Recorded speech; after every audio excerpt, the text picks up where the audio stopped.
रायरंगपुर रे 48तम वार्षिक क्रीड़ा और नृत्य प्रतियोगिता अनुष्ठित।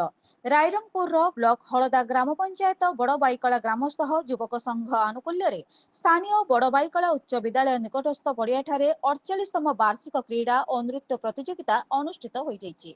एथिरे वयस्क मानकर 1500 मीटर दौड़, अजांक 100 मीटर दौड़, शिशु बालक बालिका बुद्धि परीक्षा, महिला मानकर 200 मीटर पानी कलश दौड़, बालिका मानकर म्यूजिक चेयर और हांडीफटा, मिस बड़बाईकला और आदिवासी नृत्य बुढ़ीगाड़ी आदि सुमन और दांठा नाच प्रतियोगिता आयोजित होइतिला।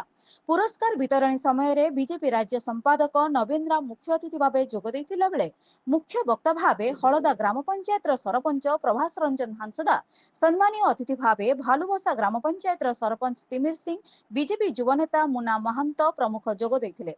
कृति प्रतियोगी मानकु अतिथिगण आकर्षणीय पुरस्कार देई पुरस्कृत करथिले। एहाकु देखिबाकु स्थानीय तथा दूरदूरांतरରୁ ଲୋକମାନଙ୍କର ପ୍ରବଳ ଭିଡ଼ ପରିଲକ୍ଷିତ ହୋଇଥିଲା। ରାଇରଙ୍ଗପୁରରୁ ଶ୍ୟାମଳେନ୍ଦୁ ପରିଡ଼ାଙ୍କ ରିପୋର୍ଟ, जनशक्ति टीवी।